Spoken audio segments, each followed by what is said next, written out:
Doing a bit of a mindfulness walk today. It is beautiful.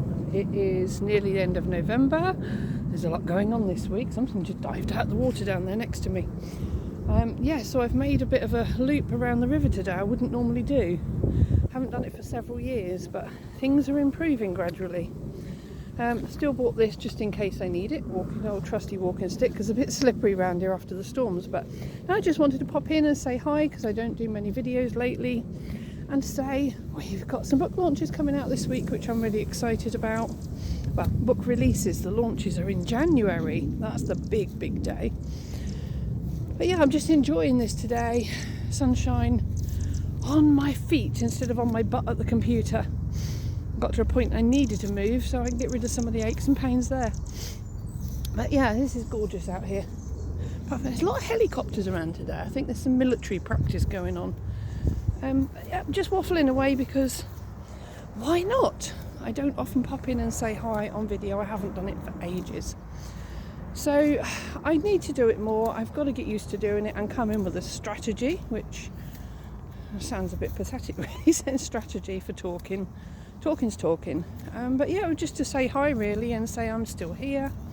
I've been very busy with the books and supporting other authors. And got an autumn tree coming up. Hold on for this one. But yeah, supporting these other authors. They're releasing their books on Saturday along with me. Releasing another 9 notebook designs on top of the 3 already out. Oh, excuse me, my glasses are sliding. And here we go now. Autumn tree colours. That's probably not the best shot.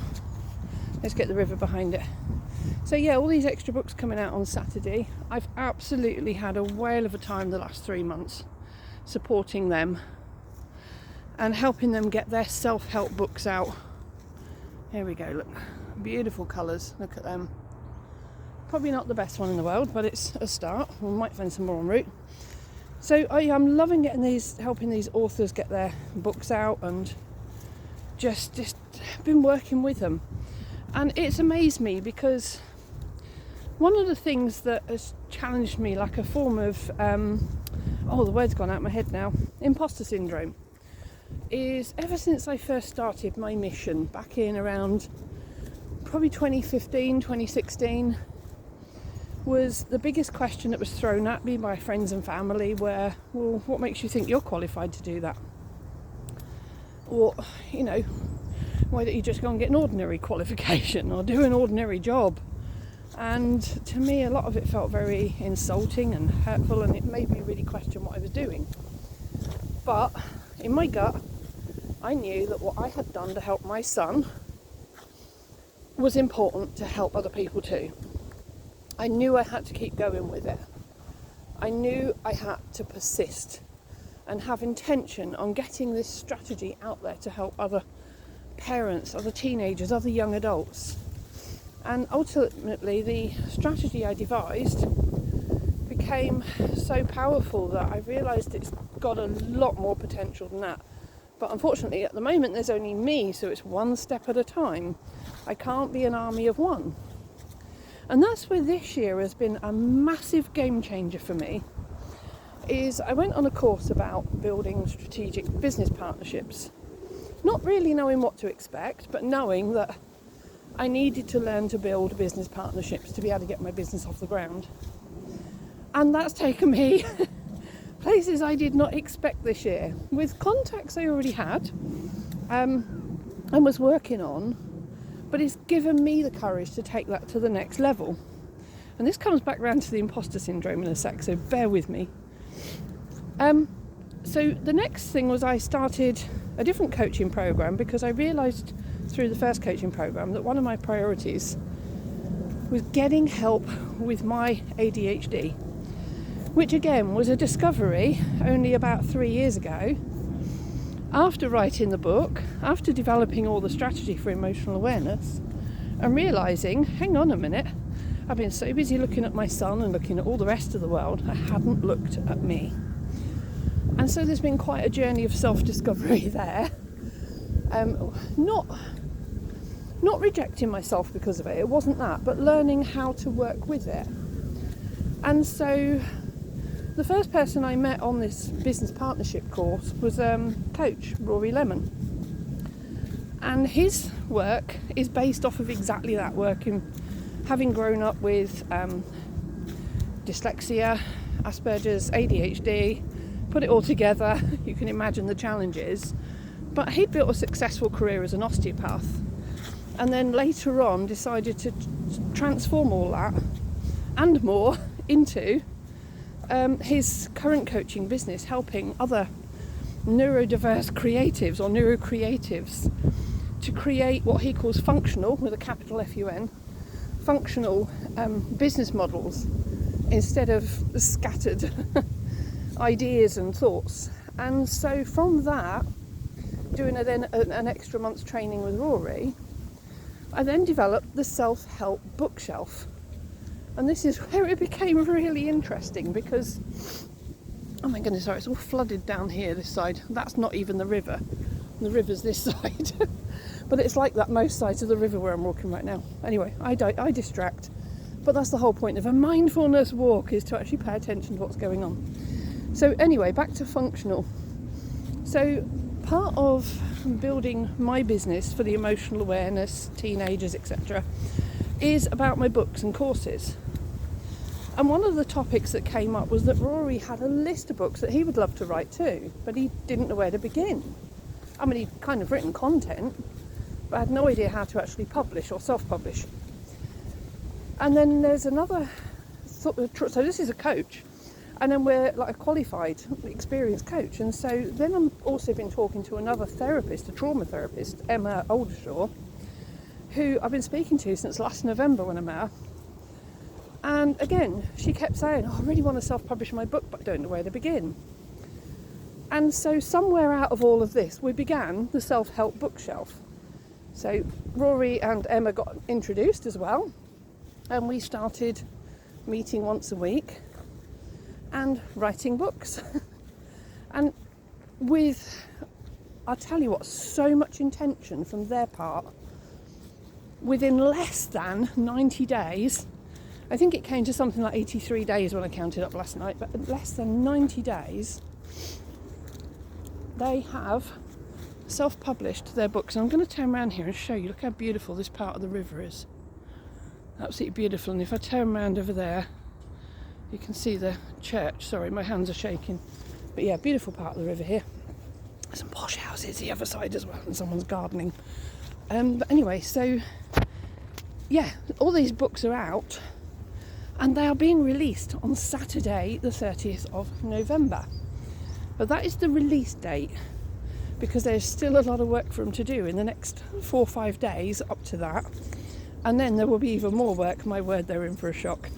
Bless them. But it's all going to be supported by me, because I've learnt this through doing my first books, is that we're then going to do the... Oops, I thought I nearly went over then. I did that slippery down here.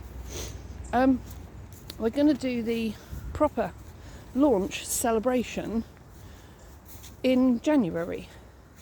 So the target for them this week is to get to hot new releases.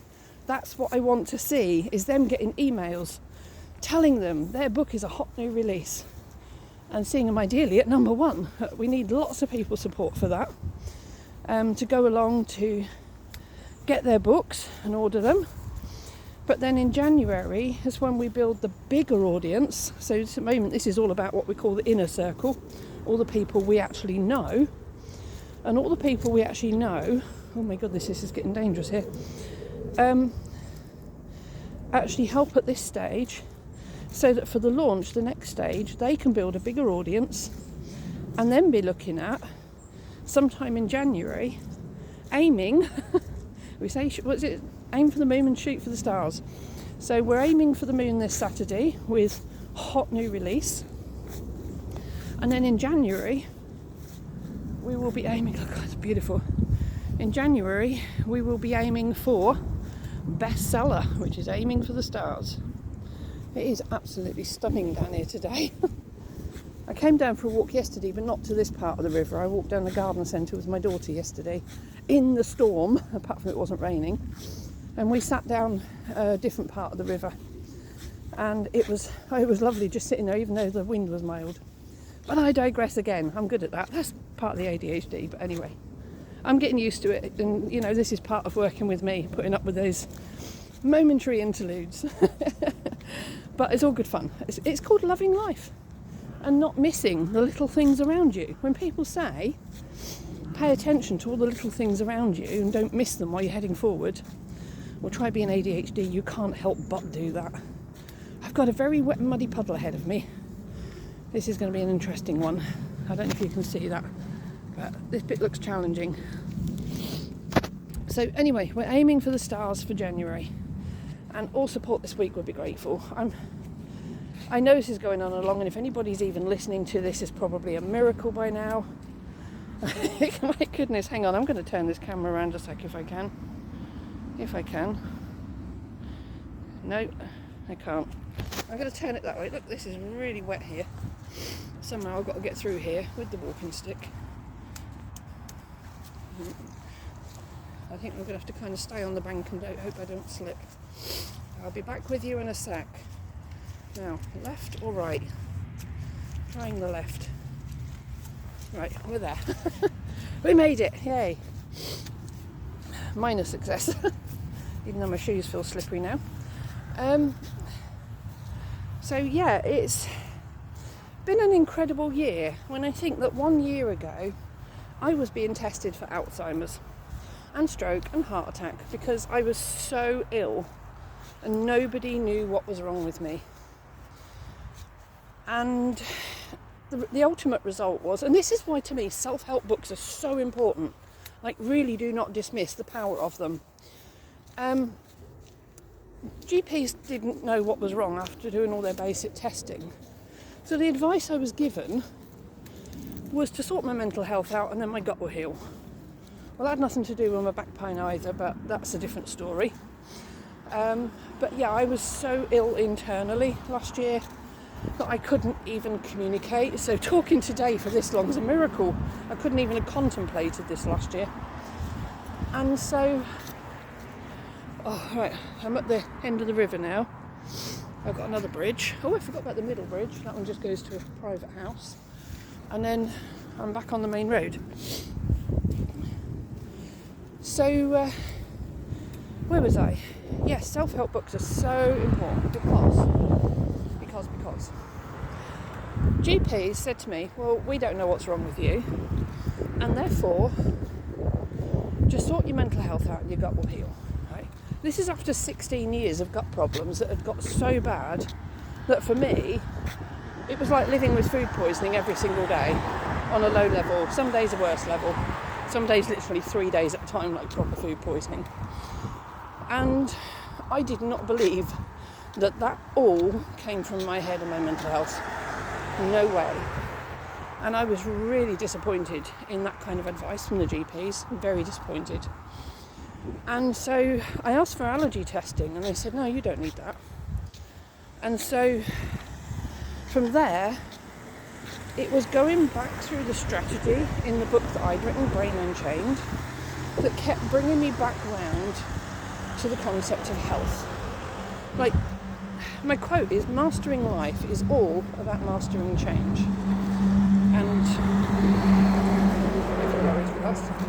And in the book, there are only 5 changes in the whole world that can happen. So I kept going through, kept going through and through the changes to try and figure out what I was missing. Because if I wasn't getting better, there was something in one of those 5 changes I was missing. And I couldn't figure it out. And so I kept looking. I'm going to get off the road for a sec, because I'm going to take you down for another bit of the river here. It's beautiful again. Just going off road a sec, bear with me. Whoop. Anyway, so yeah, look at these 5 changes. And they are health, emotional, logical, physical, and social. But no matter what I did, I found somewhere to rest my arm for a minute. No matter what I did, I couldn't seem to get better. And so I still kept looking at these changes, and I'm going to keep talking while I show you the river. Look at this, beautiful. And so these 5 changes, I just couldn't help, but every time I went through them, that's Faken and Mill. Look at that, beautiful. Kept coming back to changes, to health. But the GPs had tested everything they could and just said that was my mental health. Well, I knew that was not the case, because some of the emotions I were feeling, and this was the strange thing, my anxiety was so high. I'd never known anxiety could be so strong with nothing to be anxious about. And yet I wasn't depressed. And I knew inside that depression had passed, and I'd had depression the year before. And I'd been off the antidepressants for 6 months. That felt very different, what I was going through. And to have such extreme panic attacks going on, and then being unable to communicate effectively, while, so being unable to communicate while having these panic attacks but not feeling depressed, I was kind of grateful in a way that I had this awareness. I'm going to keep walking for a minute. I had this awareness, I love that view, look, that my thoughts, my feelings, my emotions had different aspects and senses to them, and it made me question deeper. And it takes time to get used to this. If somebody younger and you're like, oh, but it doesn't make sense. Believe me, eventually it will, but you have to start at the beginning with the emotional awareness. And so I kept questioning. And I know I've talked way too long, but this is important. I'll edit down later. I'll do some shorter clips and versions. And I ordered online allergy testing privately. I got the results less than 2 weeks before Christmas to find out that I was allergic to dairy, gluten, soy, nuts, rice, potatoes, meat and fish. Whoa! Then there were some food intolerances too. And apparently I had 100% intolerance to almonds. Now, I'd been drinking an awful lot of almond milk, oat milk, soy milk. And on top of that, I then had allergies, which I kind of knew anyway through hay fever, to various tree pollens. And a key one of the key players was birch pollen. And birch pollen can, over time, create something called cross-reaction allergies, which I wasn't aware of. And it means that in many fruits and vegetables, it's slightly different for different tree pollens, and I've got multiple tree pollen allergies, but in multiple foods, there's another bench here, I'm going to go sit down for a minute. In multiple foods, there is this cross-reaction allergy, which means the pollen in fruits and vegetables is so similar to that of birch pollen. The proteins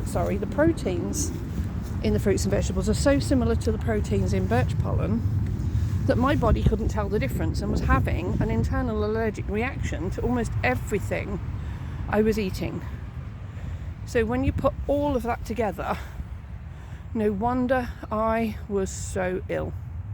Now, I'd known for years about the dairy allergy with being asthmatic, so I'd cut dairy out, because instead I was having soy milk, oat milk, rice milk and various other products, which it turned out I was more allergic to than the dairy. But because they were providing different symptoms, I hadn't understood what was going on. And even though I kept being told for 16 years, oh, it's all IBS, nothing was curing the IBS, so I knew it had to be something else. And anyway, so ultimately, when I'm coming back round to why self-help books are so important, if I hadn't written the book and the strategies that I had to help my son, to help him through suicidal depression, that strategy would not have helped me out of the very difficult physical and mental health place that I was in a year ago, where I was being considered to have early Alzheimer's, or behaving like I had early Alzheimer's. And I was lost, I was confused, I was, just unable to even communicate properly. So I still have all of those allergies a year later. That doesn't change. And so now it's down to managing it. But the different thing is, when I changed all of those foods, my mental health started to come back in increments, and it's taken time, but it started to come back quite quickly. Within days and even weeks, I was seeing a significant difference to know that the changes in my diet were having an effect. Now, even as far as June, I couldn't put the camera on and talk like this. So from Christmas to June, it was still a healing process. Oh, that's nice. Let's try a different camera angle. And so it wasn't till July, August time that I really started to feel like mentally I was fully healed from the effects of 16 years of constant food allergies poisoning my body. And there are still some things I'm working on. Not all the symptoms are gone, but definitely down to only a few now, rather than about 50 symptoms. There's just a few symptoms left that I'm still trying to figure out, but it's very hard for me to get allergy testing for every single food, and there's something I'm still missing somewhere. And trying to balance my diet so I get enough nutrition is the other one, with what little I've got left. So anyway, still going on. The self-help book that I wrote for my son was the one that kept getting me questioning the strategy for the 5 changes possible in life,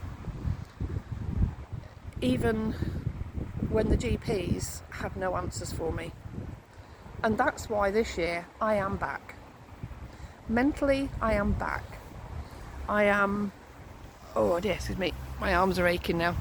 Right, so mentally, I am back. I have rebuilt the website, rebuilt the business.